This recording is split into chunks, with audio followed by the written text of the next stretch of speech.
Vraie Voix Sud Radio, le grand débat du jour.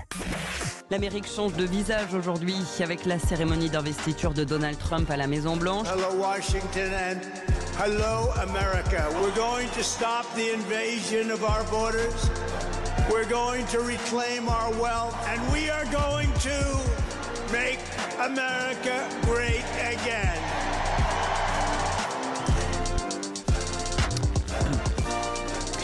Il promet d'agir à une vitesse et une force sans précédent pour enrayer le déclin de l'Amérique. Donald Trump va prendre ses fonctions donc aujourd'hui, dans quelques instants, 8 ans après le début de son premier mandat. Alors parlons vrai, est-ce que ce second mandat Trump va changer fortement les États-Unis? Et à cette question géopolitique, protectionnisme, immigration, Trump peut-il restaurer le Make America Great Again? Vous dites oui à 95%, vous voulez réagir? Le 0826 300 300. Alexandre Mandel est avec nous, journaliste spécialiste des USA qui a suivi la campagne pour le JDD. Bonsoir, merci d'avoir accepté notre invitation.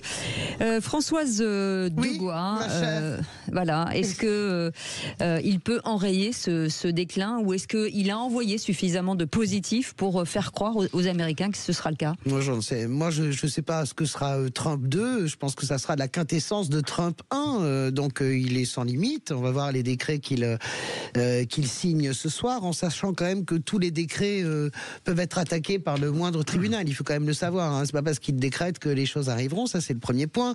J'entends toujours les mots de Donald Trump, mais on est quand même dans un monde, qu'il le veuille ou pas, qui est multilatéral, donc on peut pas faire n'importe quoi, même si on décide en tant que président des États-Unis qu'on va refracturer le sol, qu'on va aller rechercher les gaz de schiste, qu'on va essayer de mettre la main sur le Groenland et ses richesses minières absolument inimaginables et inestimables.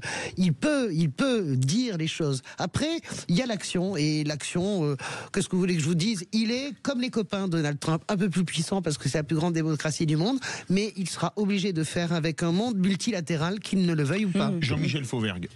Alors, enrayer le déclin de l'Amérique, c'était son slogan. C'est un grand projet, hein.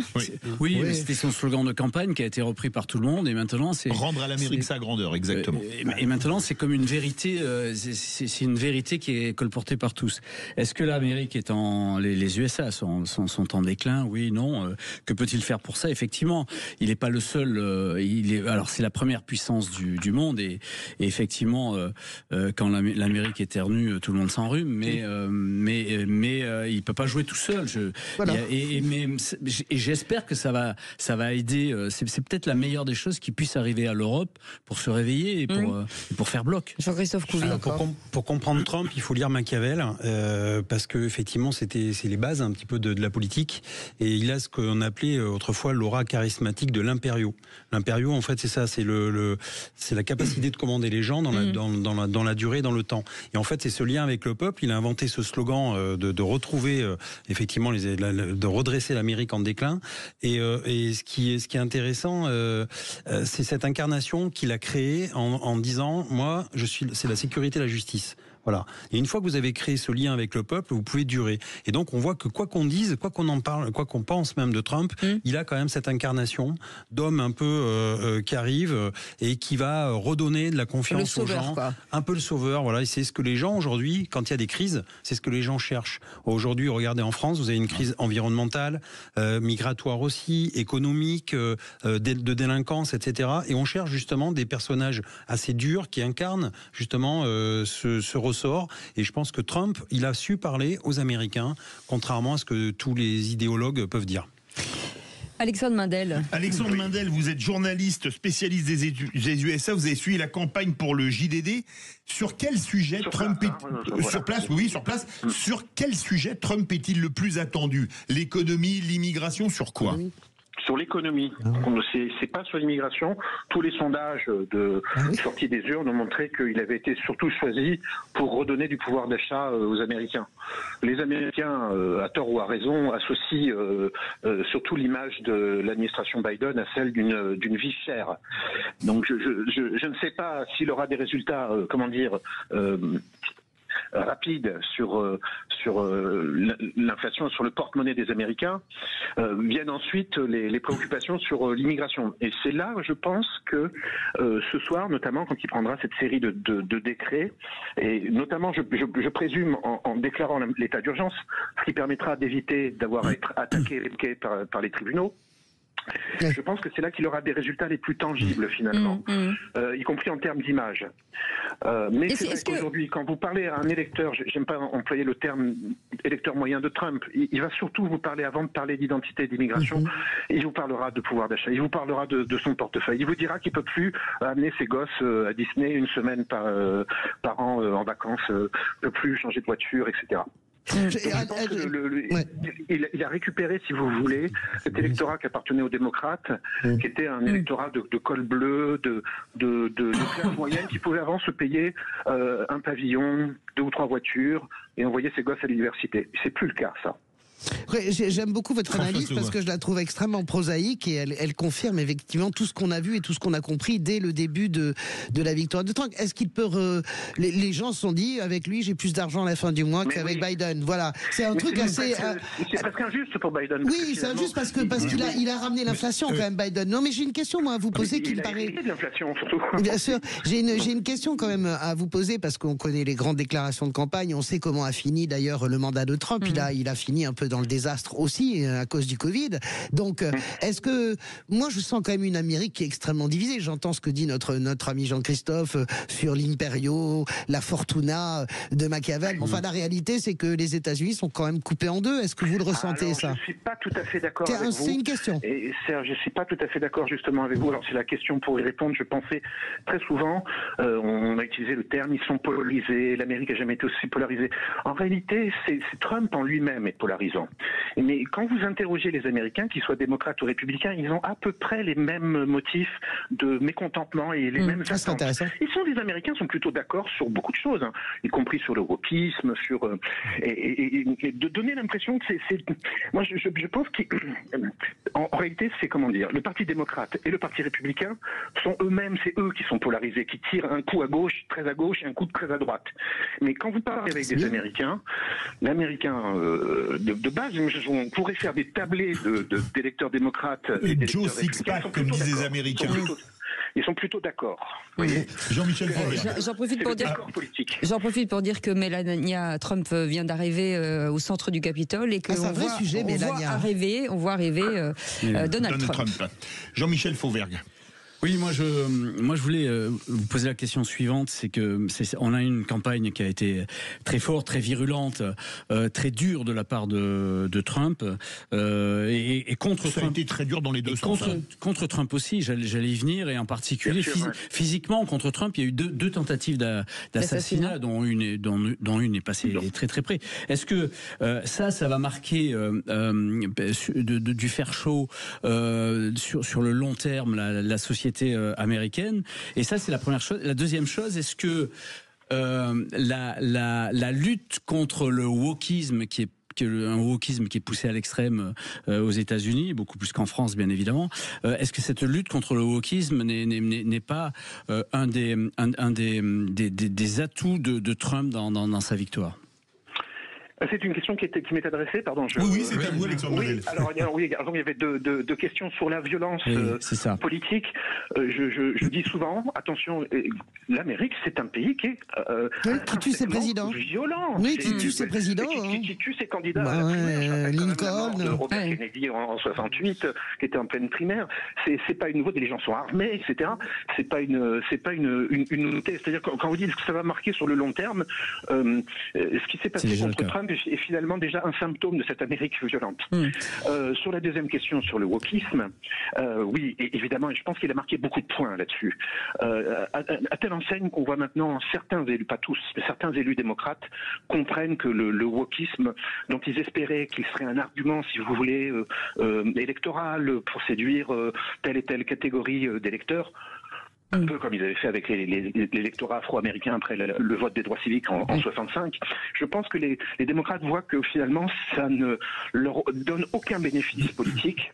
Et vous connaissez maintenant l'expression go woke, go broke, c'est-à-dire voilà, faites du woke et finissez ruiné. Je pense que les démocrates, change aussi un peu de curseur. Je voyais un des représentants du Massachusetts, donc à la Chambre des Congrès, démocrate, d'ailleurs il s'est fait vilipender pour ça, dire il faut abandonner ces politiques-là. Ce sont des choses qui n'intéressent pas les électeurs. Les électeurs ne votent pas en se disant j'espère que on pourra autoriser les hommes transgenres devenus femmes à intégrer des équipes de femmes. C'est pas vrai. Ils veulent de la sécurité, ils veulent de gauche comme de droite, toutes les classes sociales. Les démocrates sont devenus des caricatures des Américains qu'on croise dans les grandes villes. Alexandre Mandel, juste pour dire que Joe Biden et Kamala Harris viennent de rentrer au Capitole, est-ce que Biden avait fait ça à son investiture, c'est-à-dire qu'il avait rayé de la carte tous les décrets, les premiers décrets de Trump. Oui. Là, on sent que ça va être la même chose, 100 jours sans décret. Biden était le recordman du plus grand nombre d'executive orders, donc de décrets pris pour un premier jour de présidence, 29. Donc si ce soir Trump en prend plus de 30, plus de 29, il sera le nouveau recordman. C'est ce qu'on dit d'ailleurs, c'est qu'il va en prendre au-delà de 50. Oui. Non, il l'a dit, il a annoncé un 100 décrets 100 jours. Ah, voilà, c'est ça. Oui, 100 décrets 100 jours, mais on dit aussi, il y a des rumeurs qui disent que ça pourrait être un peu plus, puisqu'il a installé son pupitre et son dans la salle du Capital One, et pour faire une espèce de show sur la signature de... Mais ça veut dire... Alexandre, ça veut dire qu'il va rayer de la carte finalement tous les grands projets de Biden? Alors attendez, c'est une... J'avais presque envie de dire c'est une coutume. Peut-être qu'on le retrouve, c'est pas une coutume, mais c'est un classique quand même, hein, des alternances. Obama avait fait pareil aussi avec George Bush, on l'oublie un petit peu parce que maintenant ils sont copains, mais quand Biden est arrivé au pouvoir il y a 4 ans, il avait fait exactement la même chose. Il avait rétabli les accords de Paris, par exemple. Je pense qu'ils vont repartir ils vont repasser à la rivière. Le meilleur exemple, etc. Ce soir, les accords de Paris ressortira. Donc, ce sont des... Je rejoins ce que disait François de Gois sur le fait qu'il y a une partie beaucoup de spectacle sur ces décrets. Parce qu'au final... il a cette expérience-là, il y en a beaucoup qui vont être attaqués devant les tribunaux, ça va bloquer le processus, ça permettra à Trump de dire « oulala, on ne permet pas d'appliquer ma politique ». Voilà. Il y a le show là. Les journées d'investiture ne sont pas des journées où on peut tirer vraiment des sons. Je suis désolé pour vos éditeurs, des sons politiques ce soir. Jean-Christophe Couvi veut réagir. Et ensuite, on part au 0826 300 300. En fait, effectivement, vu de France, c'est vrai que pour nous, c'est du théâtre. Hein. C'est un show, un grand show comme ça. Là, je voyais hier, non mais 200 000 personnes qui achètent des tickets pour assister à l'investiture. C'est grandiose. Mais c'est tout à l'américaine. C'est le pays du consumérisme. Et on voit bien que Trump, avant d'être un politique, c'est un businessman. Hein. C'est un self-made man. Donc le gars, il s'est fait tout seul, il s'est créé. Non, il s'est fait avec son père un peu. Non, Jean-Christophe. Après, il a fait faillite plusieurs fois, il s'est refait. Les gens, en fait, là-bas, veulent réussir par eux-mêmes. C'est des pionniers, cet esprit pionnier, effectivement, qui s'est fait dans la violence, hein, parce que les États-Unis sont créés dans la violence, ça c'est vrai. Mais en même temps, il y a une phrase qui résonne toujours, c'est celle de Kennedy, quand les temps sont durs, seuls les durs avancent. Et en fait, c'est un dur. Et donc il y va, et il montre, il met des coups, mais c'est vrai que les États-Unis, c'est par rapport à nous, c'est un show continuel. Et Donald Trump vient d'arriver, en tout cas dans la rotonde du... Bah oui. On écoute. C'est absolu.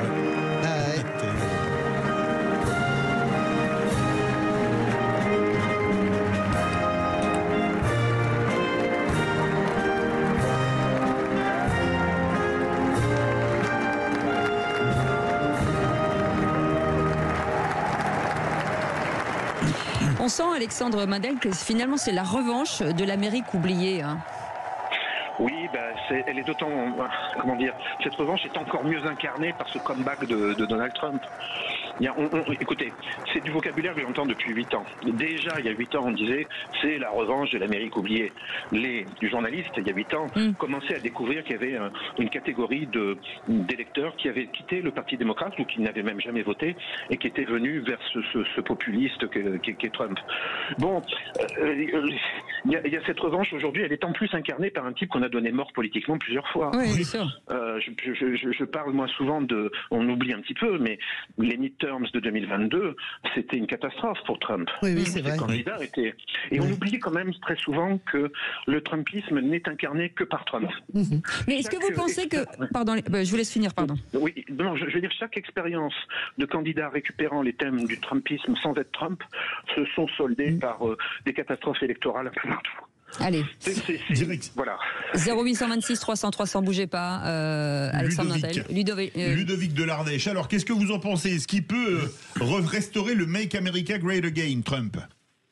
Je vous dirais que oui, tout est possible. Il nous a déjà montré lors de son premier mandat qu'il était capable de faire certaines invectives contre des gouvernements, une façon d'opérer qui a permis d'avoir un dynamisme de l'économie américaine. C'est un constat, un fait. Maintenant, bon, le fond est une chose, la forme en est une autre. Donc maintenant... Très honnêtement, je vous entends parler depuis tout à l'heure, et en fait, moi, ce que je retiens, c'est que tout ça, c'est qu'en fait, les Américains sont un petit peu différents des Français. Ils veulent être heureux et vivre en paix et non survivre. Et je crois que la véritable question est de cette approche de changement, de disparité entre les classes élitistes qui sont très riches et celles qui sont les citoyens lambda. C'est con à dire, mais je vais être un peu trivial, mais quand les autres en chient, c'est normal qu'on en chie tous un petit peu. Mais et en fait, c'est une vérité. Hein. Mais en fait, c'est juste qu'on peut accepter. Le problème, c'est que la disparité est trop importante et aujourd'hui, les gens, ils en peuvent plus. Et à mes yeux, je crois que ce qu'a Trump, après avec ses langages, toute sa façon d'être et le too much américain, mais ce que les gens ont cru, ont perçu à mes yeux, c'est que tout simplement, c'est des gens qui espèrent que le chose et les systèmes, le monde le changent. Qu'il y ait moins cette disparité. Merci Ludovic. Alexandre Mandel, juste dernière petite question, réponse courte. Est-ce que vous pensez que Donald Trump va avoir appris de ses erreurs du premier mandat et sera peut-être un peu plus calme ? Alors écoutez, réponse courte, ça se voit tout à fait à l'équipe. Non, je ne parle même pas de son administration, je parle de ses conseillers qui l'entourent, notamment Suzy Wiles, sa directrice adjointe. Il s'est enfin entouré de professionnels. Donc oui, il a évidemment appris. Je pense il est mieux armé. Il est mieux armé aussi parce contrairement à il y a 8 ans, l'opinion publique est largement plus derrière lui qu'il y a 8 ans. Merci beaucoup Alexandre Mandel, on était ravis de vous avoir, on a eu beaucoup de chance, journaliste spécialiste des USA qui a suivi cette campagne, merci mille fois. Et vous restez avec nous dans un instant avec Ludovic. Qui c'est qui l'a dit, Ludovic? Ludovic, great again. Allez, à tout de suite. Sud Radio, votre avis fait la différence. J'adore vos débats. On entend des choses qui changent un peu de la doxa généraliste qu'on entend trop partout. Sud Radio, parlons vrai. Fenêtre